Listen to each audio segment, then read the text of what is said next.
Hello everybody, this is Brian with the Instructional Technology Coordinator team here in the School District of Waukesha.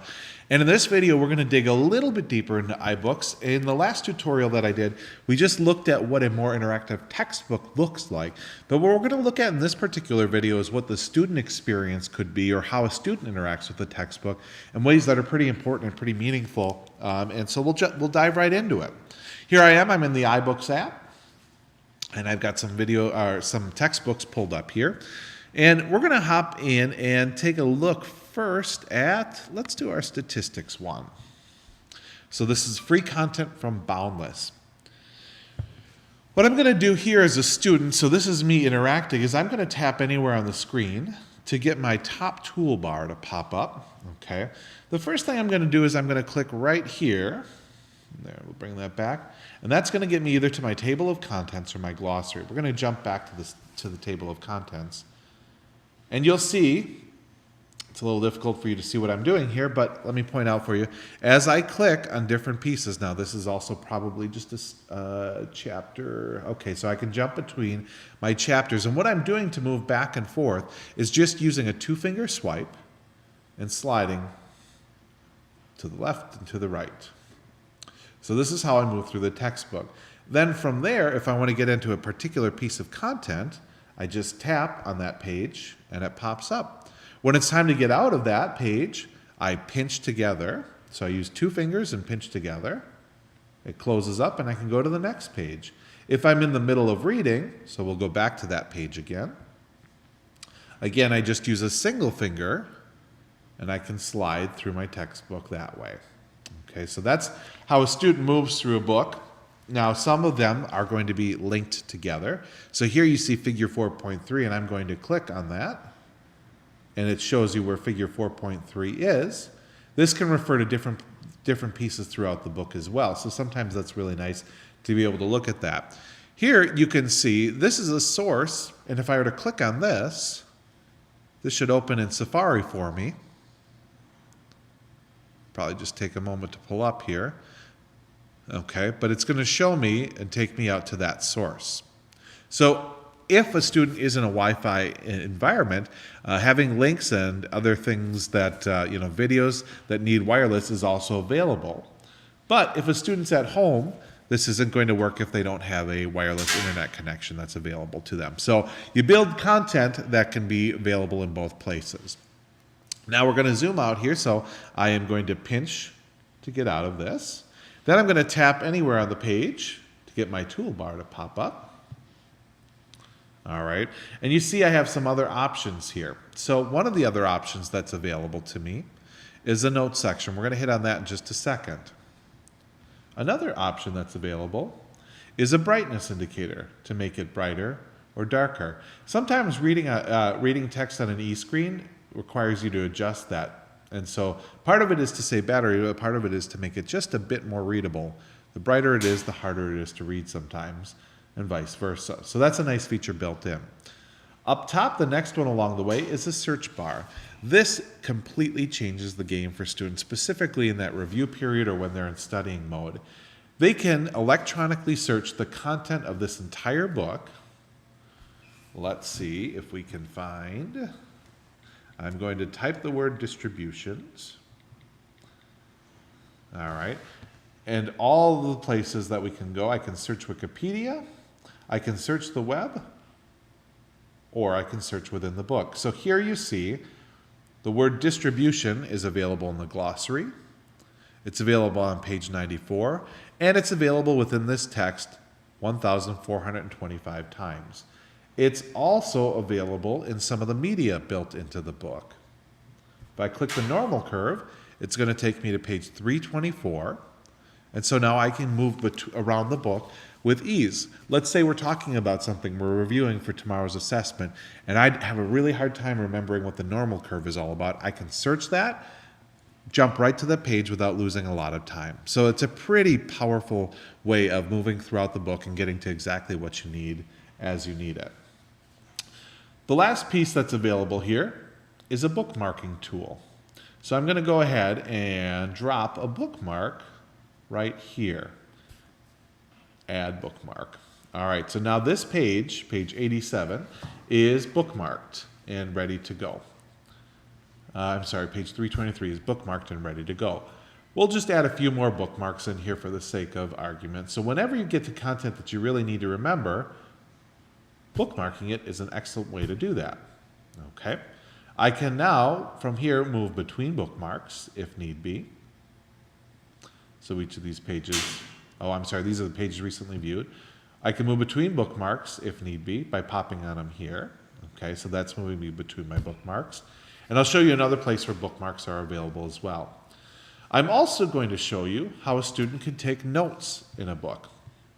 So we talked about this a little bit in one of the earlier videos, but let's imagine that this content is very important right here.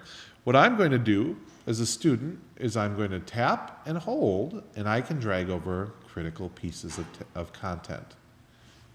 Let's say that my teacher requires that all of my big ideas are in a certain specific color, and they're in green, and all of my, we'll do that one right there. So I'm going to highlight that one. All of my vocabulary is in a specific color, and all of my key study questions or things that I want to talk about in class tomorrow are in another color. So the ability to use different colors to highlight can be pretty important as an indicator for students later. Now what we're going to do is we're going to add a specific highlight, because that looks pretty good, the clofibrate trial. So we're going to highlight that in pink, and I'm going to add a note to it, the clofibrate trial. This will be on the test. Perhaps my teacher just said that this will be on the test, and I need to remember that for later. So clofibrate trial. Good. So I've added a couple of different key pieces there. Now you can see the word placebo right here is highlighted because that is a glossary term. So that's something that might come in. And let's say I don't need this any longer. I can also get rid of it by clicking on the trash can. So I can get rid of it that way as well. So a lot of highlighting interactivity there. The ability to write notes right in with that sticky notes piece and use the onboard keyboard that's available. That's all wonderful and good, but as always, it's hard to find some of those things, except for in the iBook store, things have just gotten, or in an iBook, things have just gotten a little bit easier. I'm going to tap on the screen and bring up my toolbar. I am going to go to this notes section. And now you're going to begin to see some of the real power of iBooks. So remember all those notes that I took along the way as I read this whole book and we studied together? I can see those notes for all chapters. So if I want to do a quick scan of everything that I've done. Remember those green highlighting and purple highlighting meant different things, and pink was an important part that was going to be on the test. Well, this is a way that I can quickly and easily see what is available to me. I can do a study by chapter study of those, so I can see very quickly that you didn't do anything in chapter 3 if I'm a teacher looking at this, but that you had read and took quite a few notes in chapters 1 and 2. Okay, so this can be a great check for both students as well. Now remember, we talked just a little bit about what kind of notes, those notes that can be made on there as well. So you'll see here, clofibrate we had highlighted, and just underneath that it says this will be on the test. That's that little note that I made there. So as a teacher is talking in class or giving suggestions, or as a student is reading and they make notes, those notes can come back to them. But this is the part that I think is pretty exciting. So let's say I get to test review time and I remember that clofibrate was on the test. It tells me right here this is going to be on the test, but I have no idea what clofibrate means. Simply by tapping this 33 here, it hops me right out to what the clofibrate trial was, and so I can begin my study there. And then a quick jump back will take me right to where I was within my notes. Now I'm going to show you one other key piece of this, which is the study card option. Lots of teachers have had students making study cards. It is a great review and study strategy. We're going to click study cards. Well, the iBook has made this even easier for us. So there you see study cards, and I can go through the stack. There's clofibrate again. If I tap on it, it'll say the note that I made. This is a good way to teach kids how to make their own study cards. So if I do clofibrate, and in my note I explain what the clofibrate trial is, we already have a built-in review system for students, and as you saw, no extra work that needed to be done. You'll see that as the teacher, if you create a glossary and you're creating this text with iBooks Author, you can actually create glossary terms that do the exact same thing. So these are glossary terms that are available here. So that's pretty nifty use for students, and it makes studying a heck of a lot easier. We'll show you one other piece that might be valuable to some of you out there, which is how do I get these out of iBooks and somewhere else? So here I'm going to select all chapters, and right up there in that little send box, I can select the notes that I want to keep. So perhaps a teacher says, I need you to turn in all of your vocabulary. All right, and what can we do with them? I can select them, and using the built-in mail program, I can email them out to my teacher or to a study group if I want. And so those will be waiting for them there to be able to turn in some of their work right from the iBook. All right, last thing I'm going to show you in all of this, and this is an accessibility piece, but it can be very valuable for some students. Provided you have turned on, I'm going to hop out to my settings here for just a moment. So settings, and in general, under accessibility, so general accessibility, I have speak selection turned on. Okay, speak selection turned on. Now here I can set some specific voices. So I want the United States with enhanced quality. That sounds wonderful. But the other key piece is I can also set the speaking rate. This is a wonderful accessibility tool for all of our students, not just students with unique challenges.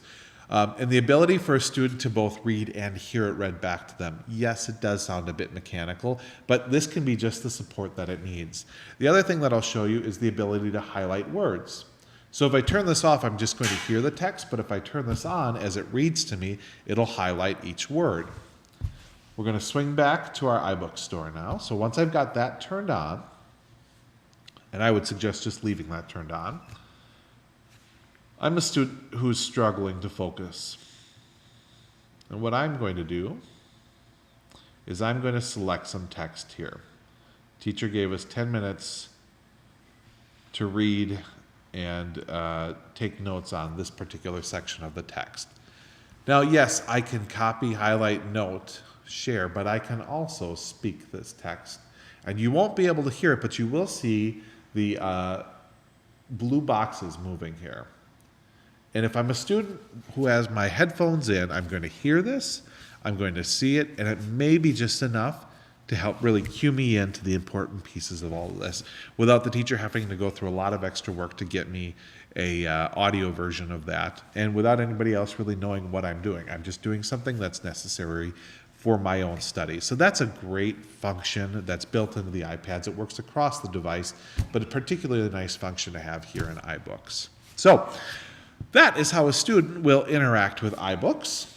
And hopefully that tour was helpful to get you excited about what's possible. And I'll leave you with this little trailer, which is that using a tool like iBooks Author, any text that you can get into iBooks Author, you can push out to your students through the use of Blackboard or Google Drive, and they can have all of this functionality into any text that you can customize and get to them. So pretty powerful way of thinking about the use of iBooks.